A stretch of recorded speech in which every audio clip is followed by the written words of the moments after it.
Que Deus nos abençoe, né, irmãos? Eu estava sentada ali pensando, né? Que muitas das vezes a gente fala assim, eu não quero esquecer o passado. A gente não fala isso, né? Outros dizem, esses crentes saudosos, né? Que ficam relembrando o passado. Mas sabe, irmão, aqueles que querem esquecer a sua história, você acaba caindo para o esquecimento. E nós não podemos, nós devemos esquecer as coisas ruins que passaram. Mas tem tanta coisa boa na vida da gente, irmão, né? Então eu glorifico a Deus por essa oportunidade. Ele foi professor do pastor Garcia, irmão, viu? Para a glória de Deus. Foi ele que ensinou, que deu aula para ele. E eu fui aluna da esposa dele, a irmã Marta. Viu? Ali no IBAD. Para a glória de Deus. E o pastor dele, irmão, foi o pastor, junto com o pastor Leonel, que me levou à conversão, viu? Foi eles que me ensinaram, através de programa de rádio, um programa de rádio bem feito, né? Feito com carinho mesmo, com seriedade, se torna uma aula na vida da gente, viu? E era impossível. Lembra quando eu falei que eu via aqueles pregadores falando contra a minha santinha? E aí eu dizia, eu tinha vontade de voar no pescoço daqueles homens. Era um deles, era o pastor dele, pastor Manuel de Melo, viu, missionário Manuel de Melo. E o programa dele chamava assim, A Voz do Brasil para Cristo. Desperta o Brasil, viu? Era a musiquinha que ele tocava, de abertura, né? E aí a minha irmã dizia assim, era a família toda, era apaixonada, mas com raiva. Já se apaixonou com raiva? Nós éramos apaixonadas pelas mensagens deles, mas com vontade de degolar eles, porque eles brigavam muito, né? Tanto ele, o pastor Leonel Silva, brigava no sentido de doutrinar, ensinar, né? Então eu, quando aceitei a Cristo, já escolhi o caminho da doutrina, do ensinamento. E para me ensinar, eles tinham que falar o que era idolatria. Meu Pai do céu. E aí a minha irmã dizia assim, eu não vou mais ligar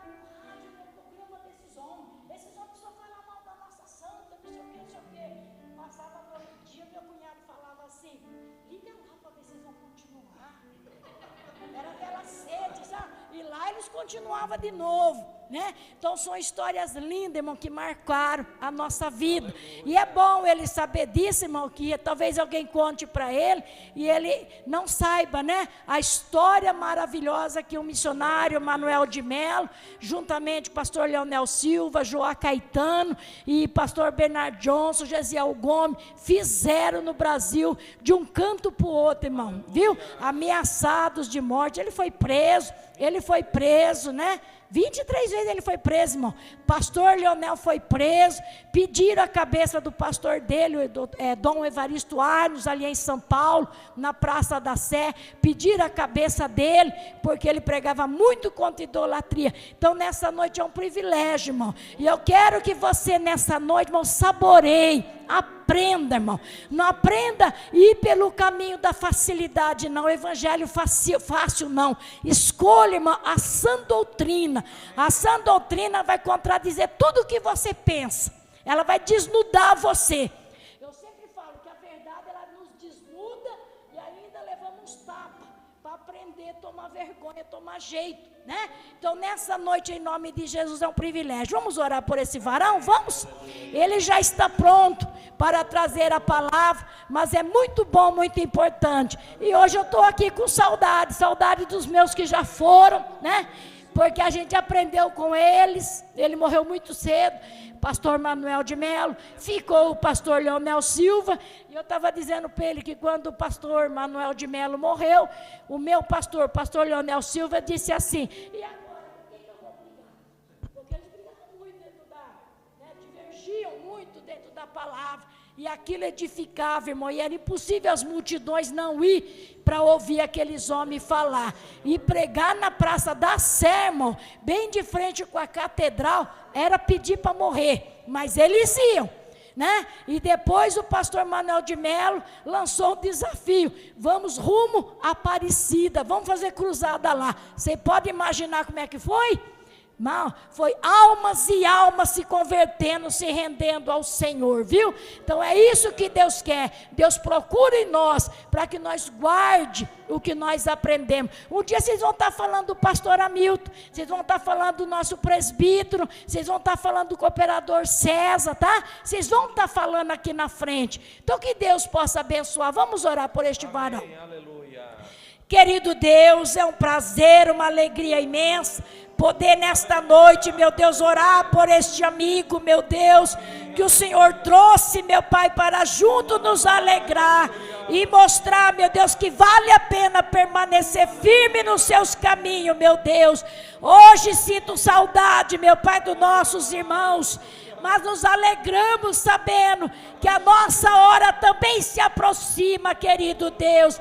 Abençoa os teus servos nesta noite, que vão ser, meu Pai, orientado, ensinado através da sua palavra, e sobre o teu servo, meu Pai, esteja a tua unção, a tua mão estendida, a direção do Espírito Santo, para que essas almas saiam daqui, meu Pai, glorificando e exaltando o teu santo nome, para a glória de Deus. Que assim seja. Amém, Senhor Jesus. Amém. Pastor Samuel. Obrigado, irmã Isabel. Os irmãos podem se assentar. Quero dizer que é uma grande alegria estar aqui nesta noite. Gratidão. Tá ligado? Gratidão ao pastor Hamilton. Eu ia dizer pastor Amorim. Obrigado, irmã Isabel, obrigado ao carinho dos irmãos em me trazer aqui de novo. Eu tenho uma afinidade, mesmo que tenha sido já 6 anos passados, né, desde a consagração do Hamilton, sempre vocês estão no meu coração.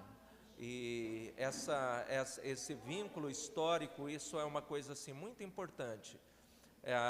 Aqui em Pinda tem outras igrejas, irmã Isabel, que também tiveram uma proximidade com o fundador da nossa denominação Brasil para Cristo, que foi o pastor Dias, eu não sei se a senhora conheceu, da Bem-aventuranças, e também um pastor que pastoreava a igreja missionária, ali perto da Pneu Escape, e ele fez um trabalho muito bonito aqui, acho que na década de 80, muita gente que está servindo a Deus em diferentes igrejas hoje, se converteram através da pregação desse missionário, que eu esqueci o nome agora, mas a igreja ainda está ali.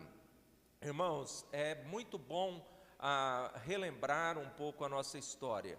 Eu ontem, meio assim, às pressas, fiz o prefácio, elaborei o prefácio do livro de um dos pastores veteranos da nossa denominação, o pastor Miguel Garcia Sindaz.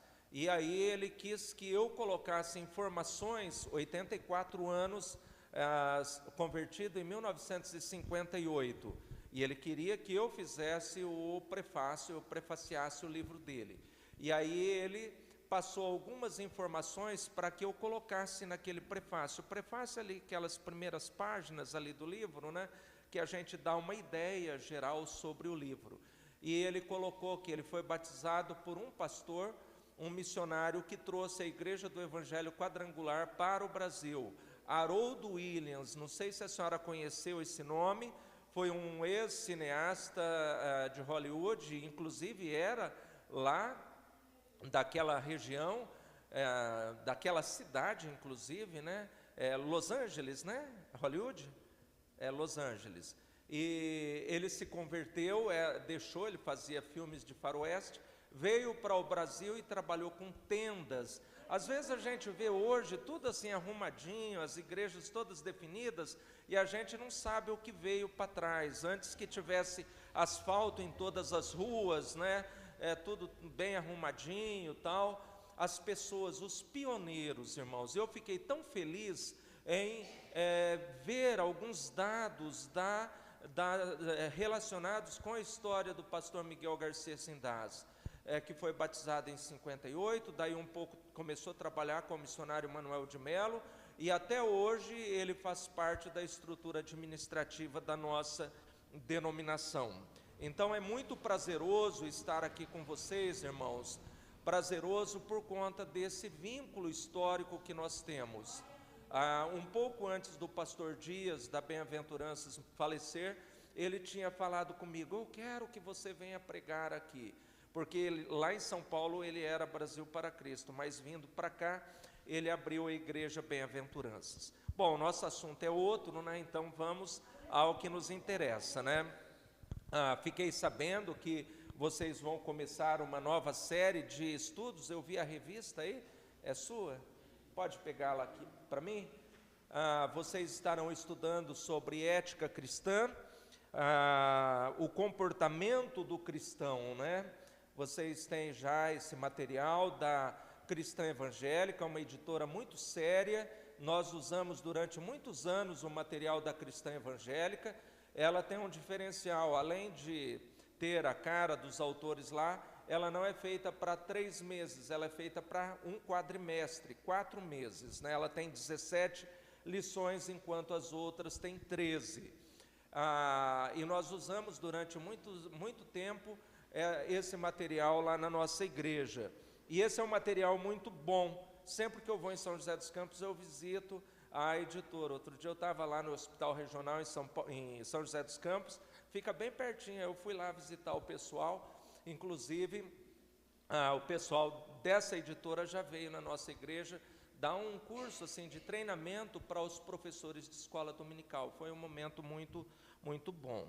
E então vocês vão estar estudando sobre o comportamento do cristão. Hoje parece assim que as pessoas não querem nenhuma ingerência no comportamento, né? Cada um acha assim que tem a liberdade de se comportar do jeito que quer, né? É uma característica do nosso tempo, presbítero. É uma característica desse tempo, do nosso tempo. Isso está relacionado com uma série de coisas que fazem parte do nosso mundo, inclusive as regras de mercado. Eu compro onde eu quero. Eu compro no Tenda. Não, eu gosto do Excelsior. Não, eu gosto do mercadinho do bairro, tal. Cada um vai aonde quer. Essa coisa de tanta liberdade, né? Liberdade, isso veio assim junto com o mercado para o comportamento das pessoas, e isso acabou assim estragando. Por exemplo, antigamente, e é claro que eu não quero aqui incentivar ninguém a ficar assim escravo de um comércio, né? Mas antigamente o pessoal comprava lá no Excelsior 30 anos e tinha fidelidade, né? A comprar lá sempre. Como, por exemplo, a irmã Ruth Doris Lemos. Você conheceu o pastor João Colenda Lemos? Eles eram... E a irmã Doris conhecia todo mundo do mercado, a dona Belinha, que trabalhava na padaria, e enfim, todo mundo, no Natal ela levava bolinho para todo mundo lá. Por quê? Porque, na verdade, ela tinha esse estilo. Hoje não. Eu estava comprando no outro mercado, mas aí abriu um atacadista, opa, lá os preços estão melhores. Só que, na verdade, na vida cristã não tem essa coisa do preço melhor, não tem essa coisa, vai ser mais barato, vai ser mais lucrativo, porque às vezes a gente acaba negociando valores por conta dessa coisa da facilidade.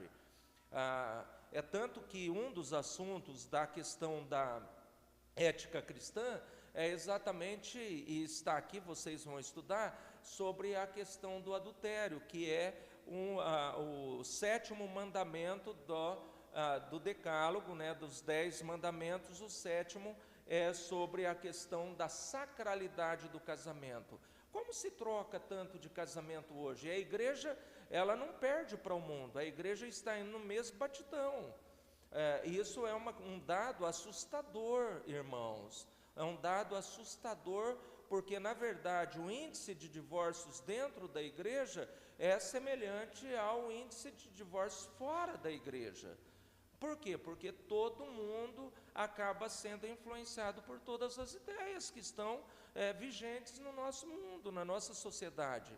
Então, parabéns por vocês terem escolhido estudar esse material, irmãos. Que isso traga mesmo um zelo em vocês, um zelo pela conduta. Como é que eu me posiciono? Como é que eu me posiciono com relação à sexualidade? Como é que eu me posiciono com relação à minha fala? Tem aqui também, vocês vão ver lições que elas estão relacionadas com isso. Eu dei uma olhada no índice, mas eu tinha exemplares dessa revista lá em casa. Mas sempre o pessoal pede e eu faço a doação do material. Então, por exemplo, o 8º ou 9º mandamento, creio que é o 9º mandamento, não dirás falso testemunho contra o seu próximo. Existem muitos pecados relacionados com a comunicação, calúnia, injúria e difamação. E como que isso está na palma da mão da gente hoje, irmãos? Quer falar mal do irmão, aí você, pelo WhatsApp, pelo Facebook, faz uma comunicação indevida. Irmãos, quanto estrago, pelo amor de Deus. Como que... E o problema é que muitas vezes as pessoas acabam perdendo a identidade quando elas estão diante das redes sociais. Elas acham assim, que é uma selva, você só joga o palito, né? A bomba lá vai explodir lá e você está do lado de cá. Não é desse jeito. Existem muitos processos criminais por conta de falas que foram jogadas na rede social. Então a gente tem que tomar muito cuidado com tudo isso. É o comportamento na fala, é o comportamento com relação a finanças, irmãos. No Rio de Janeiro, pastor é cliente de risco. Chega na loja de tinta para comprar, meu irmão, aí não, se for pastor não vende fiado não, tem que ser no dinheiro, porque esse povo é enrolado. Ô gente, falar mal da minha categoria, é a minha categoria, Bosco. Você é metalúrgico, né? Eu, pastor, olha bem, pastor, ensinador, tal. Fica mal para mim. Imagina se eu for comprar lá no Rio de Janeiro, o pessoal, mas não é só no Rio de Janeiro também, vai perguntar aí no comércio de Pindamonhangaba quantos pastores estão devendo. Então é muito importante, é dinheiro, é a fala, é o comportamento familiar, sexual, enfim, comportamento é muito abrangente em muitas áreas da nossa vida, né? Então, esse material que vocês têm vai ajudar a identificar muitos princípios cristãos relacionados com a conduta do cristão. Eu tive olhando o cardápio ali da revista, a doutrina, primeiramente a doutrina bíblica e ética cristã, depois princípios bíblicos da ética cristã. Você pode passar já, Juliana. Princípios bíblicos da ética cristã, ética do comportamento cristão, eu vou falar já daqui um pouquinho sobre isso. A ética do comportamento cristão, o amor no seio da comunidade cristã, amor para com todos, vencendo com o bem, a ética da santidade, a ética do culto, irmãos. A irmã estava falando de idolatria, culto tem ética. A idolatria é um problema, é um desvio do comportamento do verdadeiro adorador. E depois, a partir da 9ª, vem então os 10 mandamentos, a relevância dos 10 mandamentos na igreja. Depois, com Deus não se brinca, não tomarás o nome do Senhor teu Deus em vão, honrando os pais, honra teu pai e tua mãe, o valor da vida, vivendo uma vida pura, que é o 7º mandamento, não adulterarás, respeitando a propriedade alheia, não furtarás, a palavra fora do lugar que eu acabei de exemplificar, calúnia, injúria e difamação, o cuidado com a reputação alheia, ambições erradas, não cobiçarás. Antigamente era assim, não cobiçarás a mulher do próximo, não. Começa com a casa do próximo, o empregado do próximo, a vaca do próximo, a égua do próximo, o papagaio do próximo, a bicicleta do próximo, o cachorro do próximo. Tem gente que rouba gato, imagina, já pensou, achou o gato bonitinho, né? Que fofinho, tal, vou levar para mim. Aí a criança ficou doente porque o gato foi levado embora. Olha só, Bosco, que coisa feia, né? roubar o gato do outro, cobiçou o gato e levou, foi embora. Então, ambições erradas. E depois, a ética da comunhão. Ok? Então, falei já do sumário, do material de vocês, que está aqui na revista. Quem não comprou ainda, por favor, compre, procure aí quem está vendendo, né? É o presbítero ali. O que é ética? Geralmente a gente tem que começar conceituando algumas coisas. Precisamos começar pelo começo. O que é ética? Então, a ética são os valores, foi um conceito que eu elaborei. Eu gosto de elaborar os conceitos porque na minha cabeça aí funciona melhor. São os valores norteadores do comportamento. Os valores norteadores é uma coisa que a gente não vê, que está no campo da ideia da gente, mas a gente recebeu de algum lugar, e é muito importante a gente receber daqui, tá, gente? Não pode ser das mídias sociais, de Facebook, desse TikTok, né? É TikTok que fala? TikTok e tal. Não pode ser os valores dessa coisa que é carregada de tantas ideias equivocadas. Precisa ter fundamentação. E a fundamentação da nossa ética, que são esses valores que nós temos, essas ideias, essas informações que norteiam o nosso comportamento, vem de algum lugar. De onde que vem? Tem que vir da Bíblia. Alguém, não, mas meu pai me ensinou assim, a minha mãe me ensinou assim, eu faço porque é a tradição da minha família. Olha, a tradição, muitas vezes elas é boa, mas a tradição também precisa ser checada, porque a tradição ela é muitas vezes corrompida por muita coisa ruim, muita coisa ruim. Uma historinha sobre a questão da tradição. A moça recém-casada, né, jovem senhora, foi fazer o lombo, assar o lombo. Aí ela, ao preparar, ela cortou a ponta do lombo para assar, para botar na assadeira. O marido perguntou assim: por que você faz desse jeito? Você corta a pontinha do lombo para assar? Aí ela falou assim: eu não sei, eu aprendi com a minha mãe esse negócio. É desse jeito que eu aprendi, tem que ser assim. Aí ela falou: mas eu vou perguntar para minha mãe. A mãe dela, a mãe dela falou assim: eu não sei por que eu faço assim, eu aprendi com a minha mãe. Aí foram na terceira geração. Por que a senhora ensinou a gente a preparar o lombo desse jeito, cortando as pontas? Ela: não, é que quando eu casei eu ganhei uma assadeirinha pequenininha, aí tinha que cortar. Olha bem, muitas vezes a gente faz mas a tradição foi criada a partir de uma necessidade. Então não precisa mais tirar, deixa tudo, vamos aproveitar a peça inteira. Isso não atrapalha nada. Agora imagina, se é um comportamento sexual. Na minha família ninguém casa, todo mundo junta os trapos e mora junto. É desse jeito, é a tradição da nossa casa. Irmãos, aí piora. União de corpos e estruturação de famílias é muito mais grave do que cortar a ponta do lombo, assadeira grande ou pequena.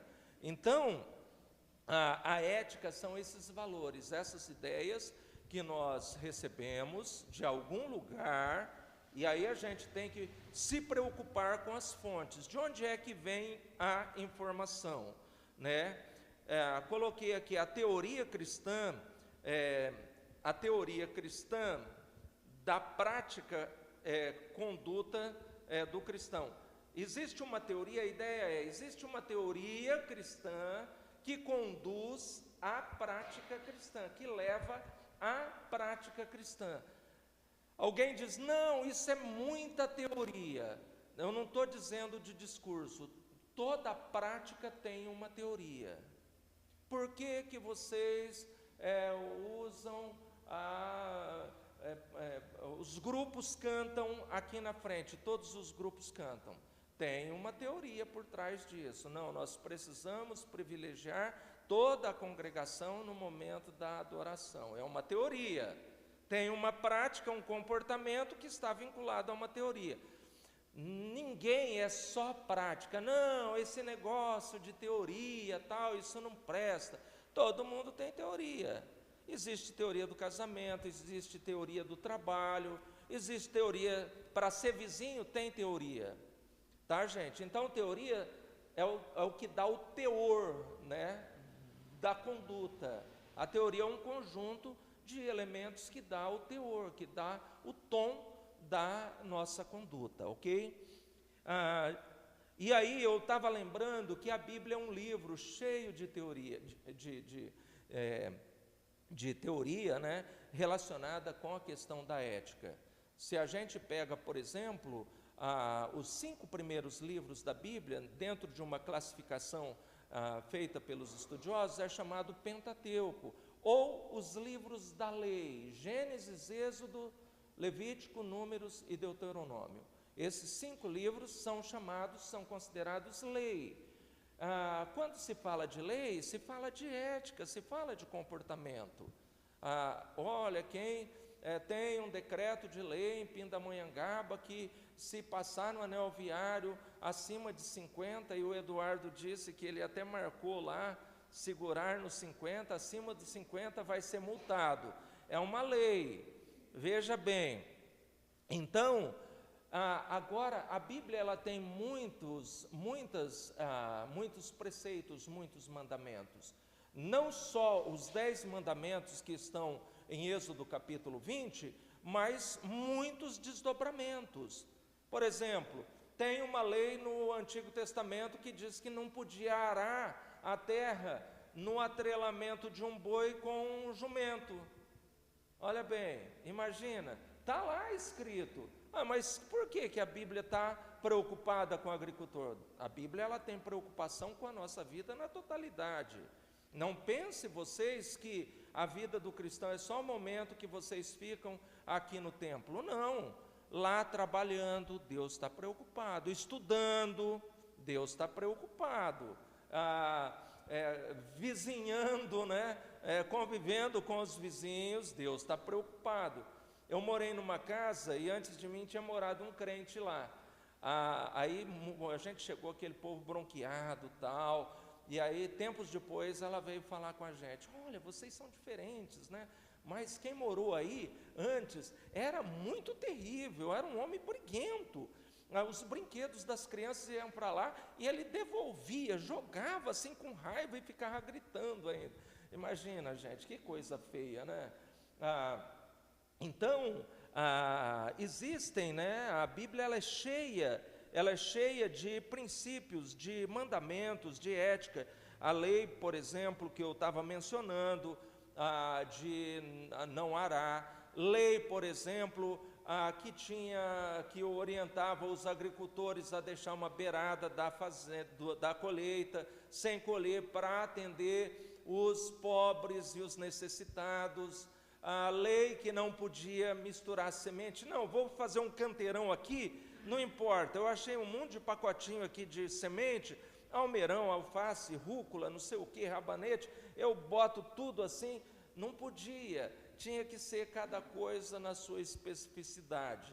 Não tinha esse negócio de ficar misturando muita coisa, né? Fora as regras, por exemplo, de alimentação, regras de higiene, as leis sanitárias, que eram muito cuidadosas e criteriosas, os tipos de carnes que podiam comer ou não. Inclusive vocês sabem que, por exemplo, quando fala para não comer o peixe que não tinha escama, né, que tinha o couro, muitos peixes que têm couro, eles retêm muitas toxinas ali. E aí a gente come aquele negócio, daí um pouco, fiquei doente e tal, né?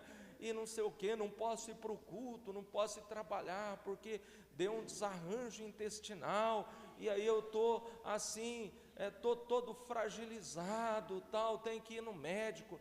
Veja, comeu carne que tem veneno. Então, Deus ele foi muito criterioso. Eu não vou contar aqui as mais engraçadas lá da lei, mas tem muitas engraçadas lá. Então, essas aí vocês vão descobrir lá. A Bíblia, ela é cheia de mandamentos, cheia de ordens, né?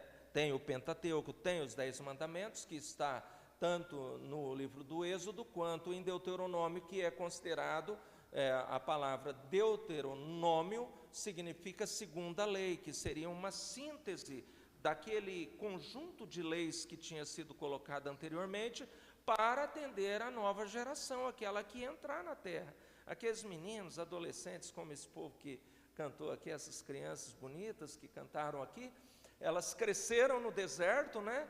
Aquela geração velha, Deus matou todo mundo, Hamilton, porque eles viviam murmurando: esse maná de novo, não muda cardápio não, Senhor. Então, olha só, sendo uma coisa nutritiva, um alimento nutritivo, que caía do céu, era só pegar a marmita ali, e ainda ficava reclamando o tempo todo. Vocês conhecem algum crente murmurão? O murmurildo? Pelo amor de Deus, gente, que coisa ruim. Conviver com gente que murmura, aí você parece que fica contaminado também. O dia acaba, né? Aí aquele camarada te joga para baixo, né?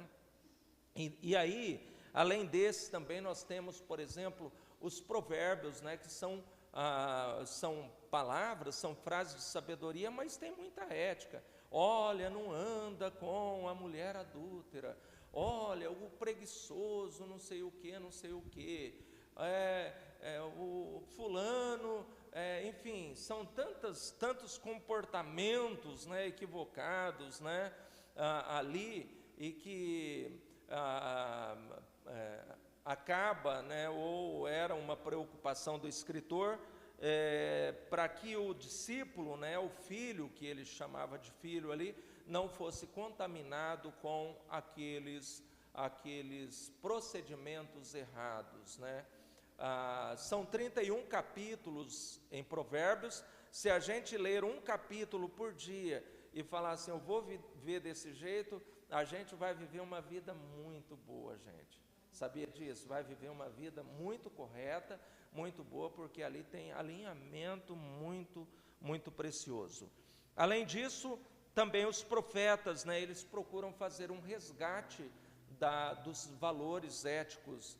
O pessoal tinha deixado, né, praticava muita injustiça, eram patrões que lesavam os empregados, que não pagavam as horas extras, né, e ainda chegava na igreja dando testemunho, né, graças a Deus, eu tenho lá 15 funcionários, mas eu gasto pouco com folha de pagamento e tal, e não sei o quê. Está sendo uma bênção, minha empresa está crescendo, aleluia, tal, né? Explorando o pobre, irmãos, olha que coisa terrível. O livro de Amós é uma preciosidade para a gente perceber essa questão do modo como os ricos tratam os pobres, os empregadores, os patrões avarentos, tratando com os funcionários pobres, né? Aqui eu não estou fazendo uma defesa de classe, de categoria. Eu sei que tem funcionário muito ruim, que também lesa o patrão, e às vezes processa, e isso é uma coisa que me dá náusea, esse negócio de tanto processo hoje, irmãos. Quando o crente não pode viver assim processando. Eu encontrei um homem, o dono de uma oficina, uma vez no centro da cidade, e ele falou, olha, uma vez chegou um menino aqui pedindo, pelo amor de Deus, para eu ajudar ele. Eu falei assim, não, se você quiser uma ajuda, tem umas peças aí para lavar, tal. Ficou 8 meses lá, trabalhando naquela oficina de favor. Daí um pouquinho, aquele sujeito ligado a uma igreja evangélica, os advogados daquela igreja evangélica processaram a oficina. E aquele sujeito descrente, eu falei, meu Deus do céu, que coisa de louco, né? Então, é desmanto para toda a banda, é assim, um explorando o outro. Aí é que está o grande desafio, irmã Isabel. Com quem é que a gente está aprendendo? A gente está aprendendo com o mundo? Arrancar dinheiro fácil, sem ter trabalhado, tal. Não que eu seja a favor do empregador que esteja explorando e ninguém fala nada, não. Mas também hoje vocês sabem disso. Tem muita gente, o cara comprou uma casa com o processo que ele meteu na empresa onde trabalhava, onde ele tirou o pão de cada dia, meu irmão, imagina, tira o pão de cada dia durante 15 anos e ainda depois leva a empresa, como diz aqui em Pinda, né, no pau, né? Então, queridos, e o Novo Testamento, ele não fica muito distante das regras que são colocadas no Antigo. O Novo Testamento, nós temos uma palavra muito parecida com o Decálogo, com os 10 mandamentos, que é o Sermão do Monte. Se você ler o Sermão do Monte, você vai ver assim, a perfeição das orientações, das normas de conduta que Jesus apresenta para os discípulos. Aprender com Jesus, irmãos. O Sermão do Monte, Mateus 5, 6 e 7, é um conjunto de normas preciosíssimo que ajuda a gente a desenvolver uma conduta correta no meio de uma sociedade que não ama o Senhor. Além disso, a gente tem muitas cartas, né, muitas orientações nas cartas paulinas, petrinas, nas joaninas, que falam sobre essa questão da ética cristã. E especialmente Tiago, que ele é muito parecido com o livro de Provérbios. Se você lê Tiago, o uso da língua, a questão da sabedoria, tal, ele é muito parecido com o livro de Provérbios. Só uma coisa que a gente precisa, a última marca lá, pensar é que ética não é a mesma coisa que etiqueta, tá, gente? Não é etiqueta de camiseta, tá? Etiqueta. Uma vez eu lembro que o pastor Ricardo Hoover, ele estava conduzindo o culto, Hamilton, aí ele passando lá pelo quintal, né, do seminário, ele achou uma etiqueta de camiseta. Aí ele, gente, alguém perdeu a etiqueta aí. E a etiqueta social são essas boas normas de convivência no grupo, né? Por exemplo, você chega assim num almoço, né? E de repente você pega o garfão assim com a mão desse jeito, e você vem e tal, e vai assim de qualquer jeito, né? E todo mundo assim com aquele garfo, né? E tal lá. Aí o pessoal, poxa, esse cara não tem ética, né? Isso não é não ter ética. Na verdade, quem não tem ética é quem está falando mal do comedor compulsivo lá, né? Falando mal, que atrapalha mais? O cara comer assim, as pressonas, né? Como eu, que sou um bom roceiro, né, Bosco? Foi criado lá, tinha que comer em 15 minutos para voltar para o trabalho. Mas também isso tem a ver com a convivência, né? Eu me lembro, a gente estudou etiqueta lá no seminário, e quantas regrinhas, olha, quando você sentar na mesa, tem que colocar o guardanapo na perna e tal, e toma cuidado para você... Gente, isso são coisas importantes para uma questão de convivência grupal, porém, assim, de formalidades, tal, tá num casamento chique, né, e tal, e aí você fica até com medo de virar. A Bíblia diz que até o tolo passa por sábio se ele ficar com a boca fechada, né? Então, tem alguns lugares que eu prefiro passar fome do que dar uns vacilos, Bosco. Aí depois eu vou na padaria mais próxima e como um pão com mortadela lá, né? Mas, então, gente, etiqueta não é a mesma coisa que ética, tá? Etiqueta é uma coisa que é usada assim para normatizar relações assim de formalidade, né? Da mesa, tal. Eu não sei como é que eu ainda não tinha derrubado esse copo com essa mão aqui. Então você pode passar, Juliana, os 10 mandamentos. Então, eu quero pedir para esse moço aqui, eu vi que ele fez uma leitura bonita, eu quero que você abra Êxodo capítulo 20 e faça a leitura do versículo 1 até o versículo 20, tá?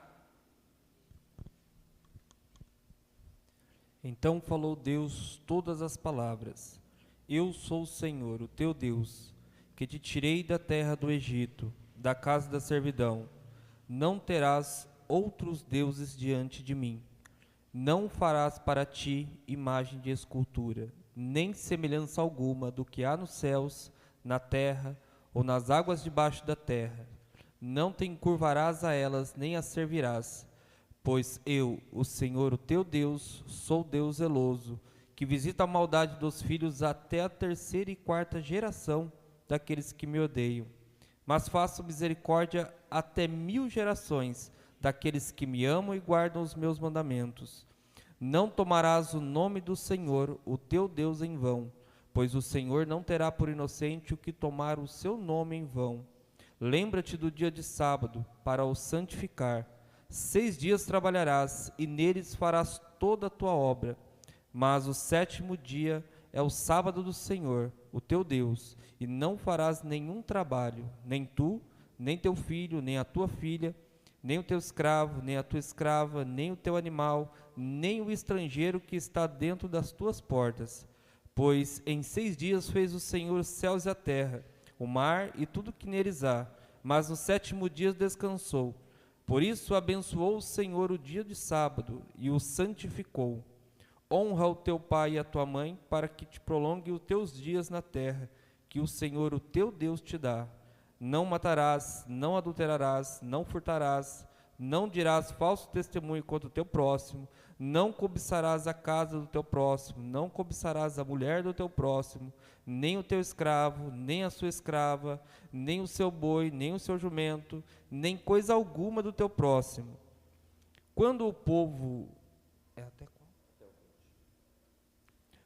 povo viu os trovões, os relâmpagos, o som da buzina e o monte fumegante, tremeu de medo, retirou-se e pôs-se de longe, e disse a Moisés: fala tu conosco, e ouviremos, mas não fale Deus conosco, para que não morramos. Respondeu Moisés ao povo: não temais, Deus veio para vos provar, para que o seu temor esteja diante de vós, para que não pequeis.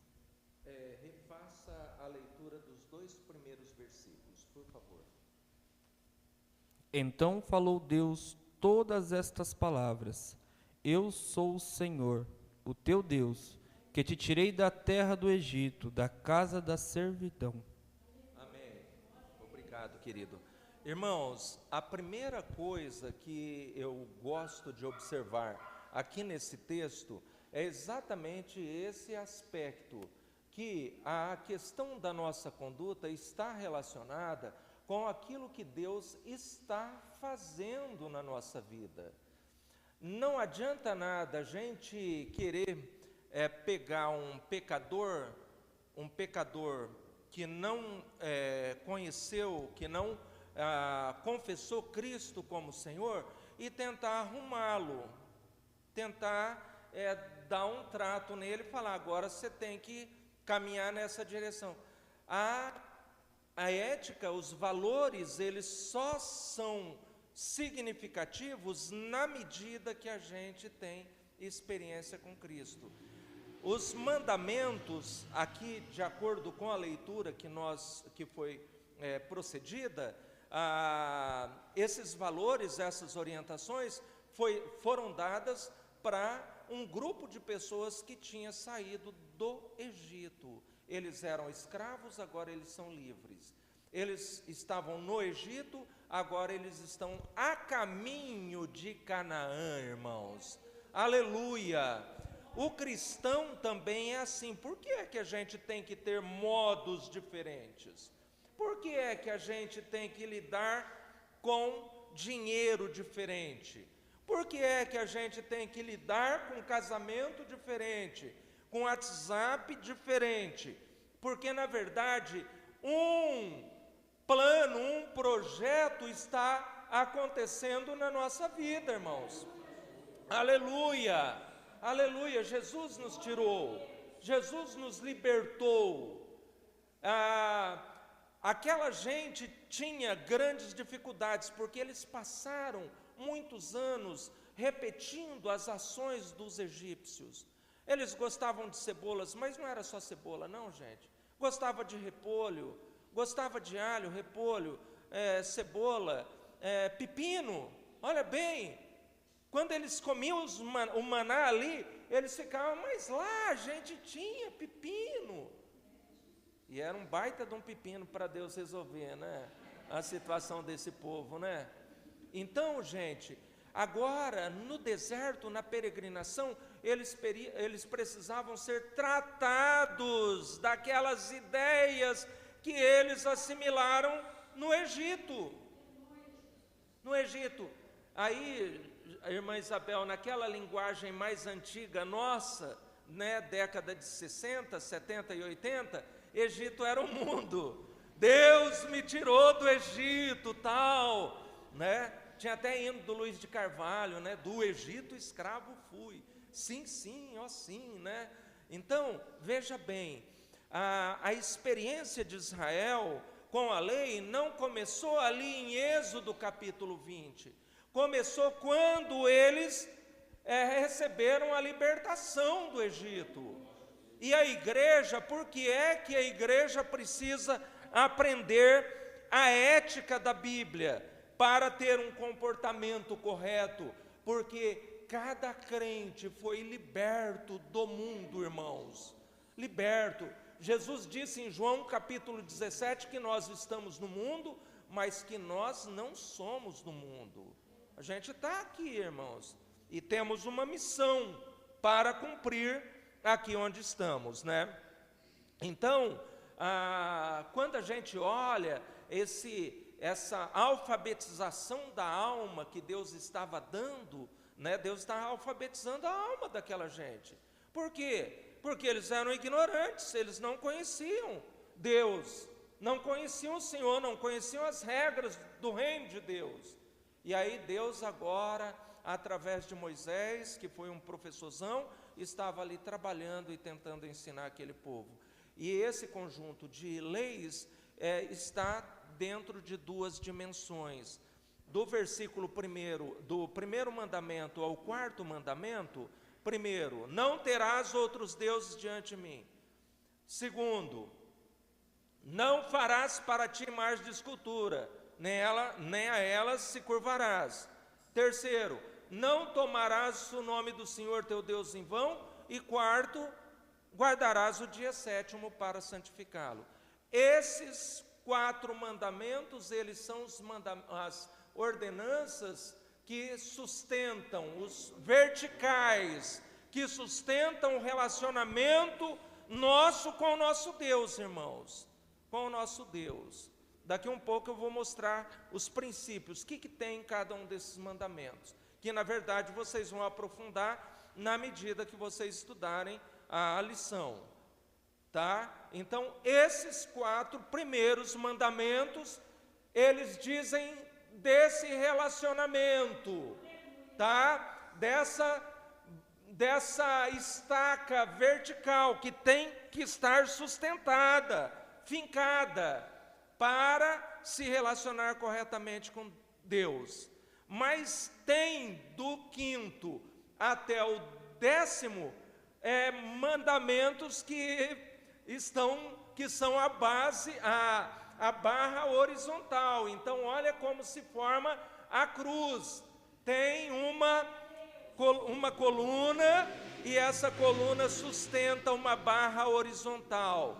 5º, honra teu pai e tua mãe. Horizonte, campo da sociedade, do relacionamento de pessoa para pessoa. Honra teu pai e tua mãe para que te vá bem e viva muito tempo na terra. 6º, não matarás. É isso mesmo?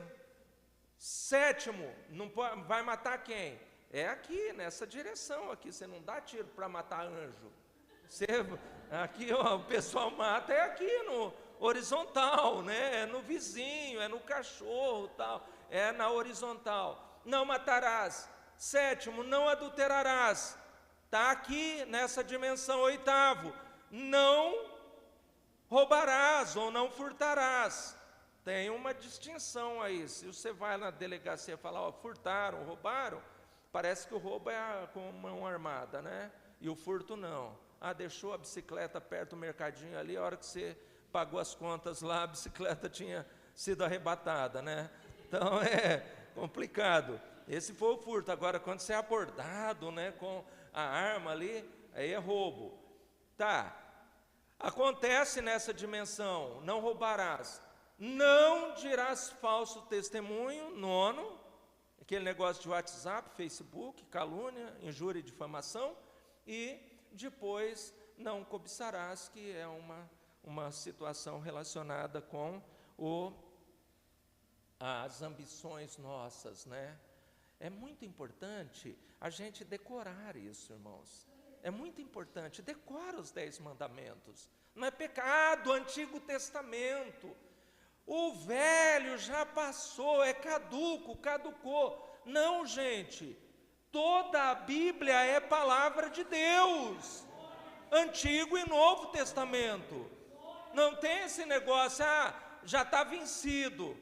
Para data de validade vencida. Não. O Antigo Testamento é a estrutura que suporta o Novo Testamento. As profecias sobre Cristo, os mandamentos que têm repercussão aqui no Novo Testamento, porque o Novo Testamento também tem mandamentos.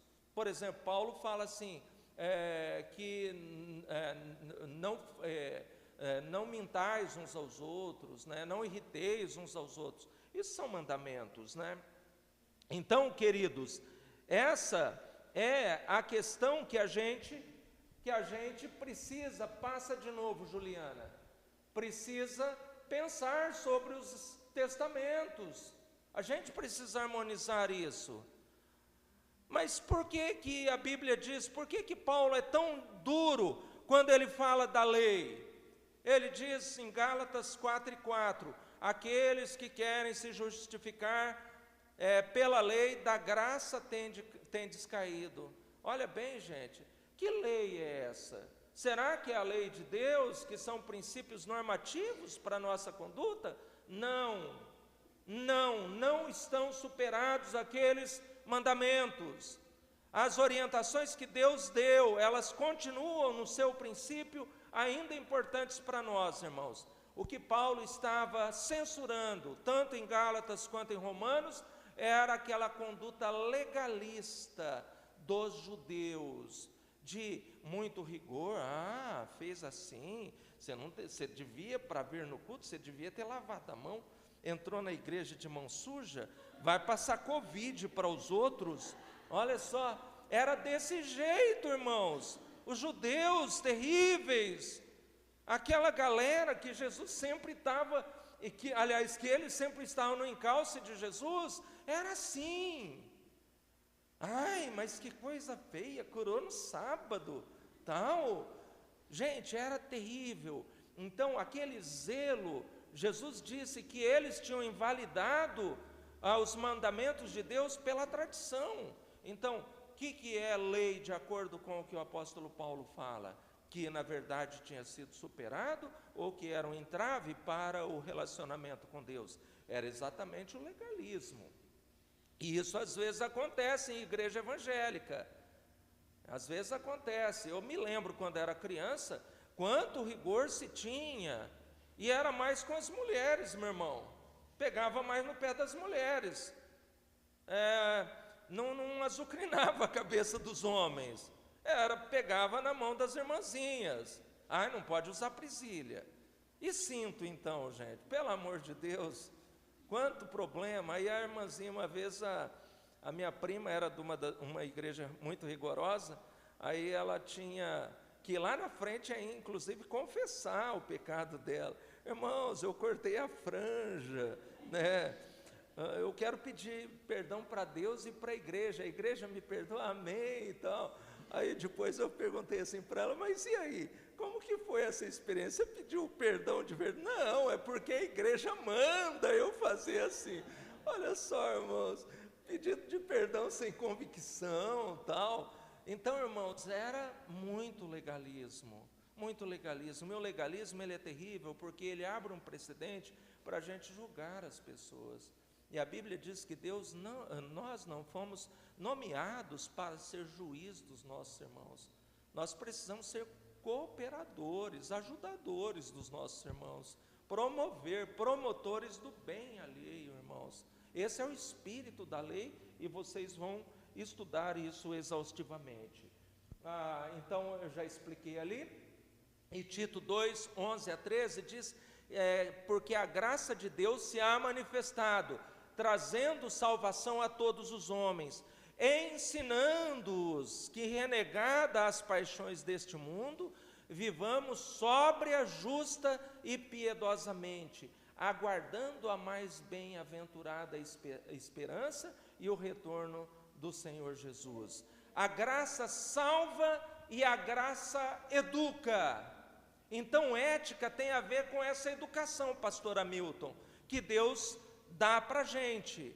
Meu servo, olha, agora você vai gastar o teu dinheiro direitinho. Você vai sair do agiota agora, você não fica mais pendurado. Não é o caso de eu estou brincando, tá, gente? Mas às vezes o pessoal, né, chega na igreja e aí tem ainda umas libertações para fazer e tal, e aí a pessoa começa a administrar o dinheiro direitinho. Aleluia, a gente não vai fazer mais churrasco porque a gente precisa sair do vermelho. Então a gente só vai comer filé de frango. Glória a Deus, aleluia. Irmãos, filé de frango, vai na África, vai em alguns lugares do mundo. Isso é iguaria, irmãos. Eu estou enjoado de tanta carne de frango. É melhor comer carne de frango com as dívidas em ordem, porque isso é comportamento do cristão, do que de repente ostentar, né? Ontem a sua prima pregando na igreja, ela pregou lindamente, Bosco, que como Deus está usando a sua prima, viu? E aí ela disse que uma vez o Tiago estava vendo um carrão lá para comprar. A gente não tinha nem condições de pagar o IPVA daquele carro, de tão caro que era, por que ele ficava olhando? Aí ela ressalvou, né? Mas graças a Deus que a gente está crescendo. A graça salva e a graça educa. A gente não fica lá no zero da conversão, irmãos. A gente vai aprendendo, queridos. O cara era um animal para tratar com a esposa, né? Chegava, era no supapo mesmo, né? Pum, tal, né? Aí às vezes a irmãzinha ia para o círculo de oração, o que aconteceu? Irmã, eu caí lá na escada, né? E tinha sido o chute do rapaz. Irmãos, eu estou contando papo sério para vocês. Uma vez um dos professores do IBAD me contou uma história onde a mãe dele era líder do círculo de oração lá no Rio de Janeiro. A esposa do presbítero, imagina, que era vice-presidente da igreja, cheia de marcas vermelhas, rocheadas pelo corpo. E é complicado. Então a graça educa esse homem, a graça educa essa mulher, a graça educa esse jovem. A graça nos educa, irmãos, porque a graça salva e a graça educa. Não, eu já estou salvo, eu vou para o céu, mas e aí, o que você vai fazer com a sua vida enquanto você está na terra? Não, se precisar dar calote, a gente dá um jeito, né? Vocês sabem que jeito é bem nosso, né? Do brasileiro. Então a gente vai dar um jeito. Não, gente, crente não dá jeito. Crente não fica tentando, né, arrumar as coisas assim, como as pessoas do mundo. Já estou finalizando, tá, Milton? Estou partindo para o finalmente. Então a experiência com Deus, irmãos, essa coisa do que está lá. Está lá por quê? Por que Deus diz não para a gente? Hoje as pessoas não querem ouvir não. Pode passar, irmã. Hoje, não, é aí mesmo. Hoje as pessoas elas não querem, mas isso eu vou falar na próxima transparência, que já é o começo do fim, tá? Então ainda não é o fim. A experiência com Deus ela é integral, irmãos. Como eu falei lá no começo, teoria e prática. no Evangelho. A Bíblia tem ideias, irmãos. Eu ganhava dinheiro fácil antes de ser cristão. Mas e aí, você continua ganhando dinheiro fácil depois de cristão? Eu continuo porque eu tenho que sobreviver, né? Não, sobrevive não fazendo, ganhando dinheiro fácil. Sobrevive na confiança do provedor. Aleluia! Glória a Deus! Aleluia, irmãos! Aleluia! Então, queridos, a experiência ela tem que ser completa. Ela tem essa parte, né, da experiência com Cristo, que é uma experiência subjetiva do sujeito, mas tem a questão objetiva, o lado de fora da gente. Não. Tem até um filme, né, que mostra o sujeito, Quarto de Guerra, como é que é o nome? Que o sujeito foi tentado, assim, provocado a fazer a coisa errada, e aí ele não faz. Alguém viu esse filme? É um filme crente, né? E aí depois, na hora que o patrão, o empregador, precisava de alguém que não fazia maracutaia, ele falou, eu sei quem é que eu posso contar, e foi atrás daquele sujeito, né? Então, queridos, a minha esposa trabalhou numa empresa, vou contar isso daqui, vocês não contam para ninguém não, tá, gente? E nem aqui no estado de São Paulo, é lá para aquelas bandas lá de cima. Aí, ela trabalhava num lugar que tinha, eram sócios de uma farmácia, 2 patrões, um católico e um crente da igreja dela. Católico era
falou, não, então é melhor sair assim para não fazer um estardalhaço, né?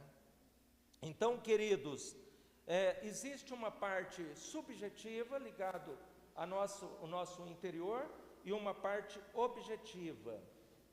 E aí, agora eu quero falar dos princípios, os benditos princípios. Isso. Os princípios são aquelas ideias que estão por baixo de uma ordem. Por exemplo, o Bosco tem 2 meninas, a mais velha tem qual a idade, Bosco? 6. Ele diz muito não para essas meninas. Sim, você diz mais sim ou mais não para elas? Mentira! Mas o sim que, o não que os pais dão para os filhos, irmãos, não é para prejudicar os filhos. Então veja, sempre existe uma intenção, sempre existe uma ideia que está por trás ou por baixo de uma ordem. Isso é o princípio. Por exemplo, uma mãe que diz para a filha, você é muito nova para esse namoro. A mãe está querendo privar a menina de um prazer, de uma alegria? Não, ela está querendo ajudar a essa moça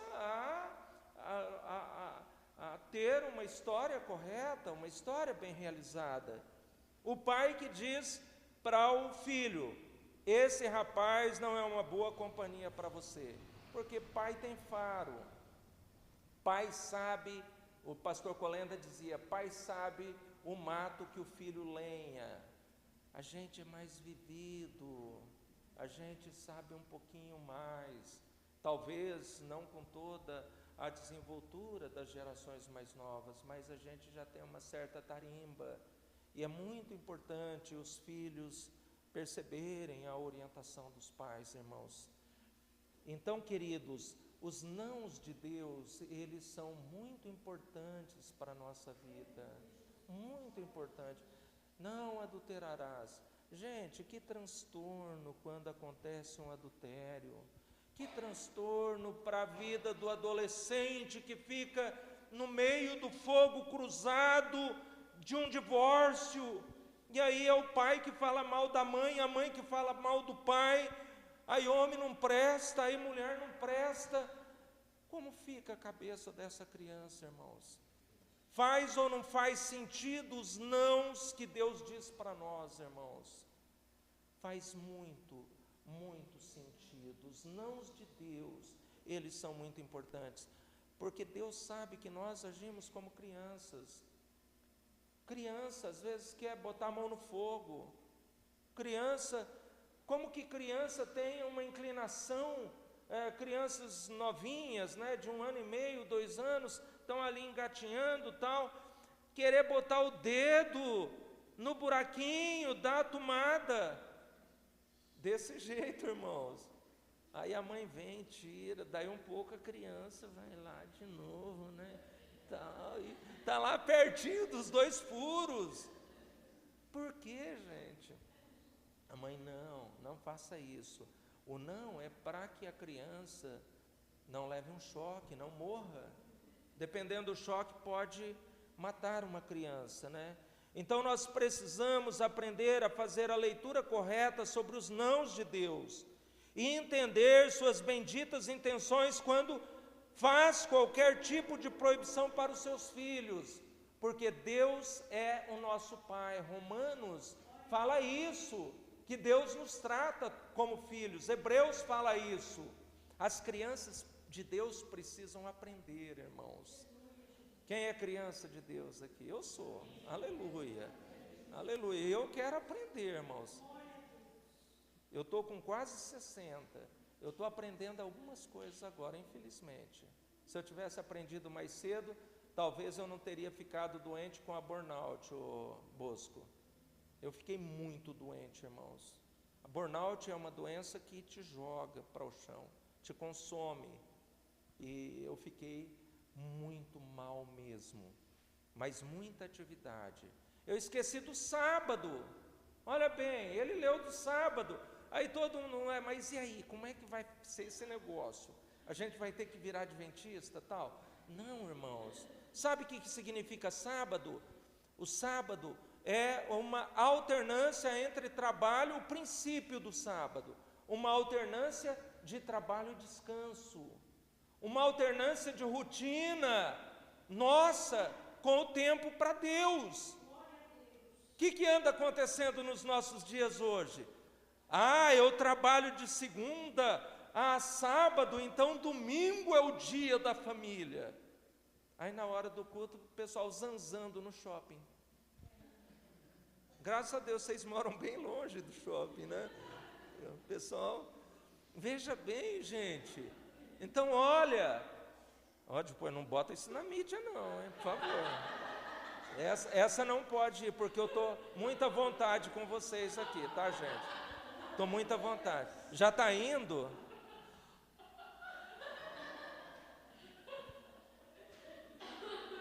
Então, queridos, veja, a gente tem que tomar muito cuidado com observar o princípio da palavra, o princípio que está ali, sábado, não, tem que guardar o sábado. Não guarda nesse sentido, guarda no sentido de separar um tempo com qualidade. Quem trabalha, por exemplo, de turno, o que vai fazer com o turno? Trabalha segunda, terça, quarta, 6x2, né? Aí de repente os dois caiu na terça e na segunda e na terça. É esse o sábado, é esse o tempo que vai poder ir para a igreja, é esse o tempo que vai poder descansar, alternar. Amém, irmãos? Então, agora, para a gente ir finalizando, passa aí, minha querida irmã, os primeiros. Não tenha outros deuses além de mim. Unicidade, qual é o princípio que está nesse mandamento? Unicidade de Deus, Deus é único. Então tá aí, Deus é único, não tem um mundo de deuses, não é um panteão. O Deus da bebida, o Deus da sexualidade, o Deus disso, o Deus daquilo. Segundo, não faça para si espécie alguma de ídolo ou imagem.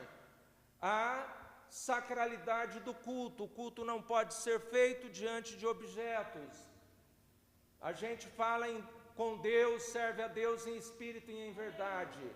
Terceiro, não use o nome do Senhor teu Deus em vão. A sacralidade do nome do Senhor. Irmãos, o nome do Senhor tem que ser tratado com bastante cuidado, irmãos. Não pode ser de qualquer jeito. O cara lá de cima. Não é desse jeito que trata o Senhor, irmãos. Deus não é o cara lá de cima. Quando eu uso essa expressão, o cara lá de cima, eu estou dizendo que eu sou um parecido com ele, eu sou um igual, ele é da minha galera, tal. E não é, gente. Existe uma diferença. E aí a gente precisa tratar direitinho. O quarto, lembra-te de guardar o sábado, fazendo dele um dia santo. O culto é necessário, a sacralidade do culto, do tempo de culto, irmãos. Não troque o tempo de culto por nada, eu sou a moda antiga, irmãos. Se é dia de culto, eu não vou ficar zanzando. E eu vou contar um segredo para vocês, e esse pode mandar para a mídia, porque essa é a experiência própria. Em casa, eu e a minha esposa decidimos não ver televisão no domingo. Puxa, você é bom, né? Você é um baita de um hipócrita, tipo os fariseus dos dias de Jesus. Não, gente, nós decidimos assim, porque aí pelo menos naquela época tinha banheira do Gugu, tinha Faustão, tinha não sei o quê. Eu nem sei o que tem mais. Eu só sei que de vez em quando meu filho está vendo futebol porque ele é corintiano. Mas eu não vejo, porque eu quero chegar na igreja para cultuar Jesus com a mente limpa, irmãos. Pregar, Bosco, sem ter recebido aquela sujeirada de mulher pelada da televisão, de não sei o quê. Então, irmãos, o culto é importante, é precioso, queridos. Nós precisamos privilegiar, contemplar o Senhor com algo bom. Malaquias diz que o pessoal estava irritando a Deus oferecendo animal manco. E aí é animal manco que a gente oferece quando a gente não pensa a sacralidade do culto. Pode passar, estou finalizando já. 5 minutos. Honra seu pai e sua mãe. Sacralidade da família. A família é sagrada. Família é sagrada. A família foi construída por Deus, irmãos. Honrar o pai e a mãe é valorizar o princípio de autoridade dentro de casa. Não matar. A vida é sagrada. Ninguém tem o direito de tirar a vida de ninguém. Mas o cara não presta, não sei o quê. Irmãos, a gente também não prestava. A gente foi salvo. Jesus estendeu a sua misericórdia para nós. A vida é sagrada. Não cometa adultério. A aliança é sagrada, é inviolável. Não roube. A propriedade alheia é sagrada. não dê falso testemunho contra o seu próximo. A reputação do outro é sagrada. Eu não tenho direito de falar mal de ninguém, irmãos. Tiago diz, se alguém quiser queixar, queixe-se dos seus próprios pecados, né? E não cobiçarás as coisas do próximo, porque a gente tem que ter controle sobre a nossa ambição, ok? E aí eu finalizo agora com a conclusão, dizendo que hoje há uma crise ética generalizada, fora e dentro da igreja, irmãos, fora e dentro. Eu disse do estado vizinho nosso, mas não é só lá. Lá não é ruim, aqui é bom. Não, está por todo lado as coisas. Uma crise generalizada fora e dentro. Fora, a gente vê corrupção e aí a gente tem a maior alegria de falar mal de político, de não sei quem. Corrupção, mentira, violência, desrespeito, falcatruas, homicídios. E dentro da igreja, divórcio, imoralidade, inversão de prioridades. Estava acabando de dizer uma.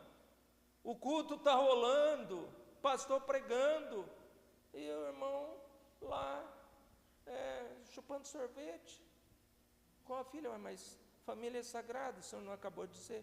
Mas entre família e Deus, a gente tem que colocar Deus em primeiro lugar, irmãos. Existem prioridades na vida. Então, inversão de prioridades, esfriamento no culto e materialismo. Coisa terrível que tem acontecido nos nossos tempos, irmãos. Essa coisa do materialismo. As pessoas ficam endividadas por conta do materialismo. Eu tenho que ter um carro do ano. Eu tenho que ter isso. Eu tenho que ter a sandália ou o sapato que combina com o meu terno, com o meu novo vestido. E vai, pela fé, né? Vai no cartão, né? Vai, depois pela fé, Deus vai resolver aí pela frente. Irmãos, não é desse jeito. A gente sabe que não é desse jeito. Os crentes de hoje parecem... É uma pergunta que eu quero fazer, já finalizando. Os crentes de hoje parecem mais com a igreja apresentada nas Escrituras ou são mais parecidos com as pessoas que não fazem parte da igreja? Mas com a nossa sociedade, irmãos.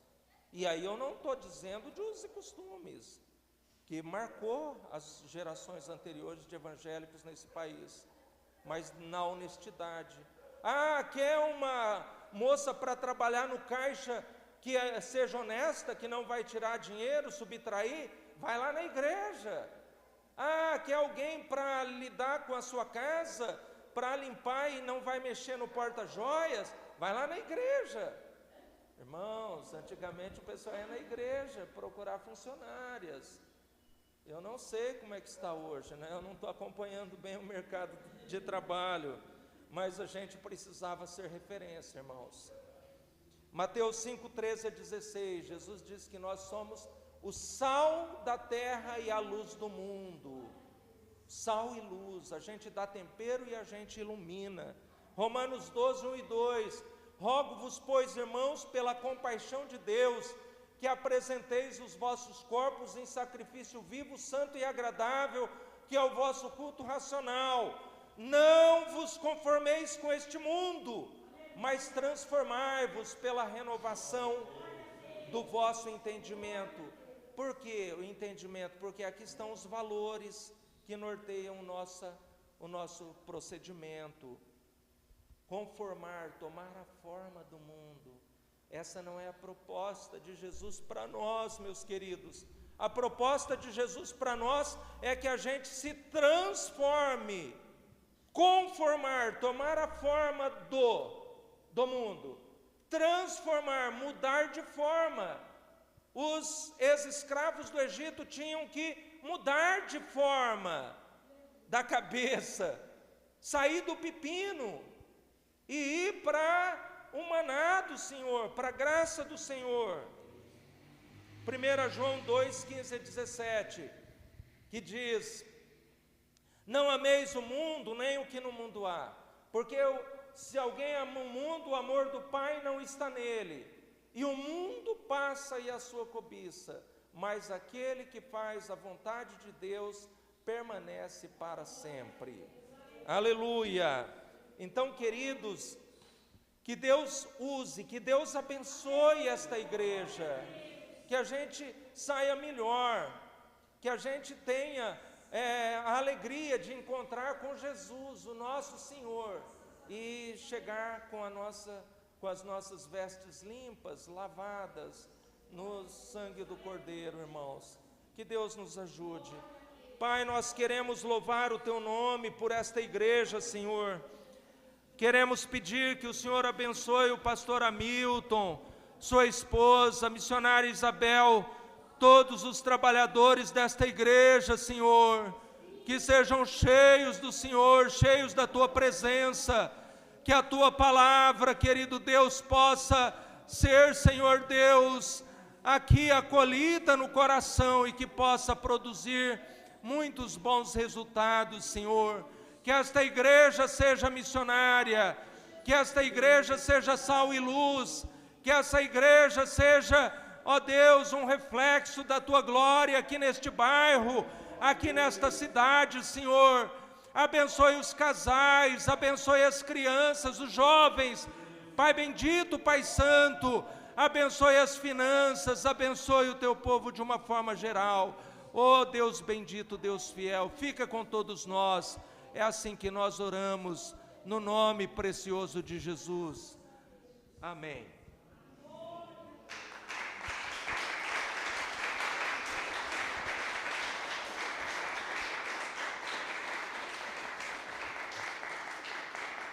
Glória a Deus. Maravilhoso é o Senhor. Que Deus possa abençoar o pastor Samuel Suana, enquanto ministrava, né? Está até aqui Mateus 5, fazendo a citação, e achei interessante a abordagem de Mateus, né? Que ele começa contando a história de Jesus, mas logo no começo, depois da tentação, a primeira coisa que ele vai mostrar, Jesus selecionando os discípulos, e depois não é os milagres. Mateus não vai já começar a mostrar o milagre. Na visão dele, ele já começa a mostrar Jesus ensinando o povo. Que Deus nos conduz dessa maneira, né? E dentro da palavra, o milagre, as pessoas enjoam, né? Não enjoaram do maná? Milagre enjoa. E se a pessoa não tem conhecimento, depois que enjoou do milagre, quer voltar para o Egito. Então que o Senhor nos conduz, né, no caminho do conhecimento, conforme Pedro menciona, crescei-vos na graça e no conhecimento. Que Deus guie esta igreja, né, na graça e no conhecimento da palavra de Deus. Fica um desafio para nós, né? Vamos começar a nova lição, mas faz um checklist hoje da sua vida, até domingo.